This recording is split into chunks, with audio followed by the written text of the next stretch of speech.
When is the last time you've made something? And I'm not talking about the instant oatmeal that you made for breakfast or the fact that you might have made your bed this morning. And if we're being honest, I never make my bed. So congratulations if you did. No, I'm talking about when is the last time you played with Legos or a hot glue gun? Or what about that time you were watching a home and garden show and you figured, that project's not that bad. Then 3 months later, you're still working on that project.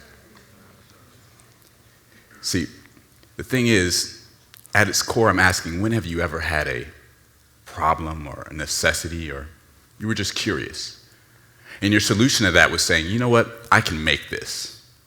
I've got this. And if not, well, that's what the internet is for. See, it's that can-do attitude and the sense of pride and accomplishment that comes with a completed project that has served us well throughout history.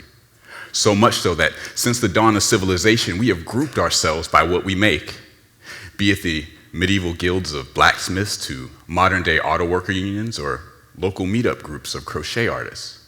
We organize ourselves and garner much pride in who we are as individuals and collectively by what we make and what we provide to the world.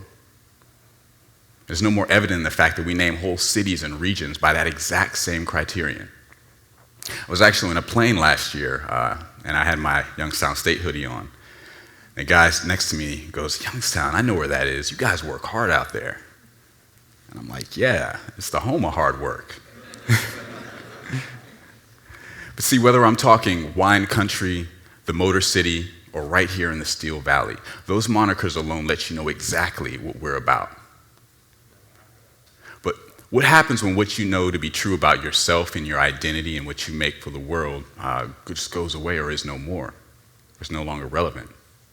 Well, like a surgeon or professional athlete who spent their entire lives doing what they do best and then no longer have the ability, they struggle like anyone would in that situation.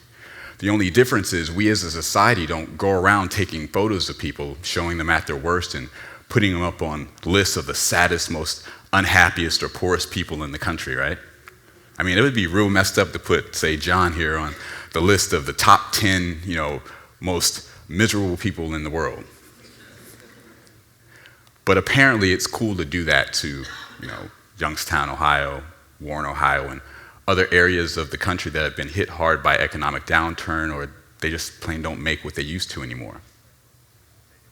It's cool to gleefully write articles about why God hates Cleveland, right? But the fact of the matter is, past success can and often does become the very same thing that binds us and keeps us from moving forward. But how do we break past that? How do we tear down the walls that were built by past success to build that better, brighter future? Well, part of that answer is simple, but not easy. You see, you have to take what made you great in the first place, only this time you organized yourself based off of idea sharing, innovation, and passion above all else over a particular skill or trade. And there's evidence of what are called maker communities around the world doing that same thing. And these communities are organized by people who build, design, program, and otherwise make things centered around their individual and collective interests and hobbies. It takes the person who would normally be tinkering away in their garage or in their basement and puts them with others to idea share and build camaraderie in an intellectually stimulating and safe environment. And it surrounds them with a plethora of tools. I mean, I'm talking anything you can imagine, from this CNC machine that I came across when I was visiting a maker community in Detroit. It contains laser cutters and sewing machines and woodworking tools and, my favorite, 3D printers. Now, if you don't know how to use any of these tools, that's no problem. You see, there's always someone available to point you in the right direction or teach you how to use these tools safely, and oftentimes there are group classes that teach that exact same thing. Now, the thing about these maker communities are, well, first, they often come in the physical form of what are called maker spaces, hacker spaces, and fab labs, which all have slight differences, but by and large serve the same general purpose. Now, the cool thing is, these communities are around the world and they're affecting change wherever they go.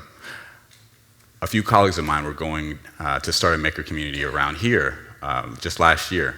So we went down the road to Columbus, Ohio to visit the Idea Foundry, which is the world's largest makerspace. And we spoke with its CEO, Dr. Alexander Bandar, who was an incredible host and just an amazing guy in general. Now, this makerspace was amazing. I mean, it had everything you could imagine, including a room dedicated to jewelry designers and a building just for blacksmiths.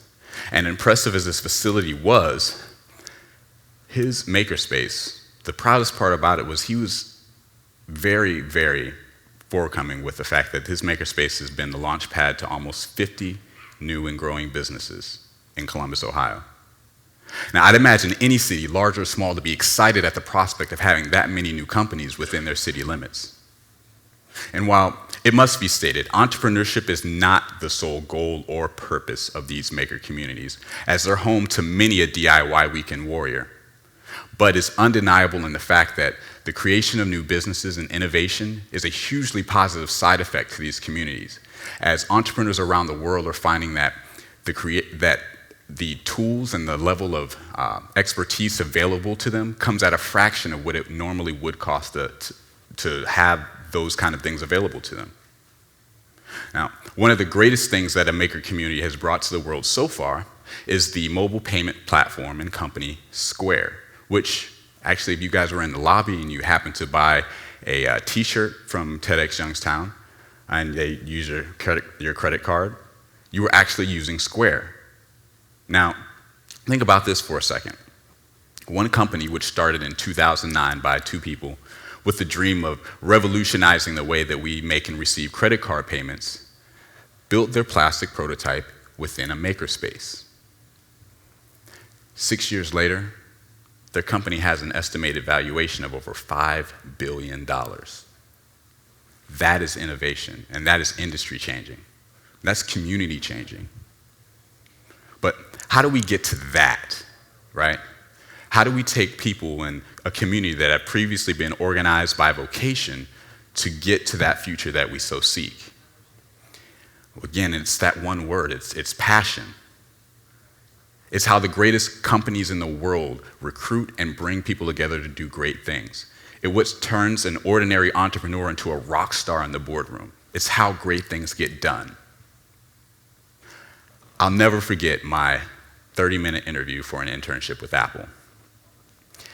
It was given to me by the engineering team lead for the iPad, and he was fresh off the iPhone team. This guy was a rock star in his own right. Now, in the middle of this interview, kind of freaks me out a little bit because he was intense. I mean, this guy was like the engineering Ray Lewis, if you could imagine that. In the middle of this interview, he goes on about what he calls iPhone haters. And he goes, you know what makes me sick? These people, they're talking about this iPhone and about, first and foremost, you can't take the battery out of the phone. Like every other phone that you make, you can remove your battery from, right? And he's like, it just makes me sick. It's like the dumbest thing I've ever heard. And then he looks at me like really intensely and he goes, do you know why you take the battery out of your phone? And I'm like, dude, is this a trick question? Or like, I just want an internship, you know? And he goes, you take the battery out of your phone because your phone freezes. That's the only reason why. How about you make a phone that doesn't freeze and, I don't know, you don't have to take the battery out. I'm like, huh. Mind blown, right? But at that point in time, I also realized this guy is more intense and passionate about anything that I have ever been in my life at that point in time. And it's that passion that drives great success, great organizations, and great communities just like this one. Right now, there are engineers and entrepreneurs and pipe fitters and photographers and accountants that all have more in common than what we otherwise could have ever previously imagined. Just imagine what is possible through a makerspace if they worked on a project together, say over snowboarding or wearable technology or both.